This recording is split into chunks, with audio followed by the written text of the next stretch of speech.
Hello नमस्कार सर्वांना। आजचा व्हिडिओ आहे लक्ष्मीपूजन कसे करावे। मार्गशीर्ष महिन्यातील लक्ष्मीपूजन कसे करावे, मांडणी कशी करावी, अगदी साध्या पद्धतीने मी मांडणी केली आहे, तुम्हाला दाखवतेच। ही जी कमळाची फुलं दिसत आहेत ती बाजारपेठेतून मी प्लास्टिकची आणली होती आणि सुशोभीकरणासाठी मी अशी चौरंगासमोर ठेवून घेतलेली आहे, त्यामुळे खूप छान चौरंगाला एक लुक आला आहे। त्यानंतर चौरंग ठेवण्या अगोदर मी खाली रांगोळीने स्वस्तिक काढून घेतलं होतं आणि त्याच्यावरती असा चौरंग ठेवला आहे। त्यानंतर वाटीमध्ये कपधूपही लावून घेतला आहे। तुम्हाला दिसतच असेल किती छान अशी पूजा मांडली आहे। चौरंगावरती हे जे कापड आहे ते वूलन पासून बनवलेलं आहे। त्यावरती मध्ये असे स्वस्तिक आहे आणि त्याच्यावरती श्रीयंत्र आणि माता लक्ष्मीलाही मी ठेवून घेतले आहे। प्रथम कोणतीही पूजा करताना दिव्याच्या साक्षीने म्हणजेच अग्नीच्या साक्षीने पूजा करावी, कारण अग्नीच्या साक्षीने केलेली पूजा लवकर देवापर्यंत पोहोचते असं आपलं शास्त्र सांगतं।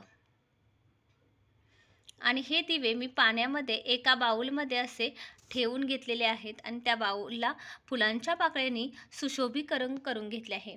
दोन्ही बाजूला असे दिवे मांडल्यानंतर मध्ये कासव ठेवून घेतले आहे। कासवालाही पांढऱ्या फुलांनी सुशोभीकरण करून घेतले आहे, कारण कासव हे भगवान विष्णूंचं एक रूप आहे। त्यानंतर गजलक्ष्मी तुम्हाला दिसतीलच,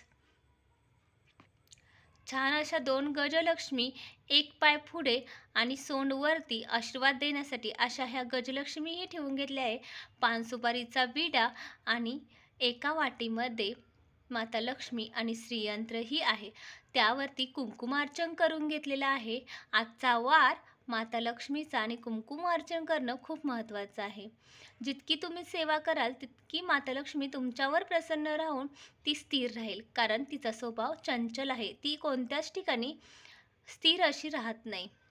म्हणून माता लक्ष्मी स्थिर राहावी म्हणून कुंकुमार्चनची सेवा तुम्ही तुमच्या घरी नेहमी करत जा, किंवा मंगळवारी किंवा शुक्रवारी तुम्ही तुमच्या घरामध्ये माता लक्ष्मीचा मंत्र जापही केल्याने घरात सुख समृद्धी ऐश्वर्यही नांदतं।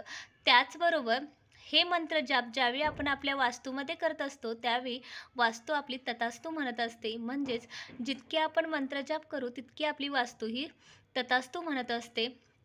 त्यानंतर ही आहे माता लक्ष्मीची मूर्ती।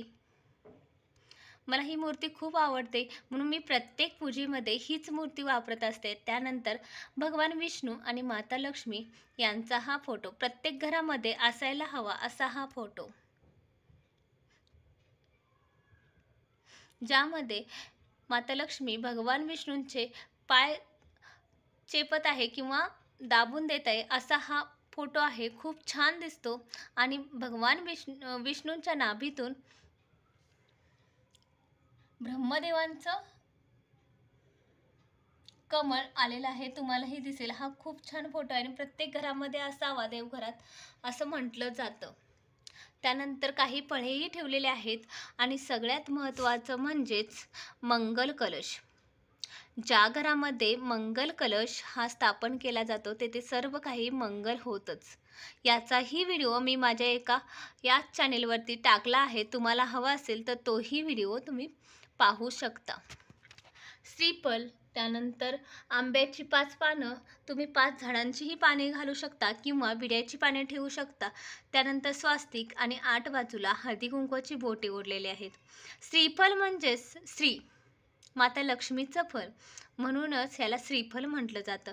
त्यानंतर या लाल पोटलीमध्ये कवड्या, धन, लवंग यासारखे लक्ष्मीला आवडते पदार्थ आहेत। आणि त्यानंतर हे थोडीशी लक्ष्मी म्हणजे आता सध्या तरी आपण पैसा हाच लक्ष्मी मानतो, पण शेतकऱ्याच्या घरातील खरी लक्ष्मी ही त्याची धान्य असतात, म्हणूनच तुम्ही धान्यही पूजू शकता। अशा प्रकारे हे छोटंसं लक्ष्मीपूजन मी केलेलं आहे।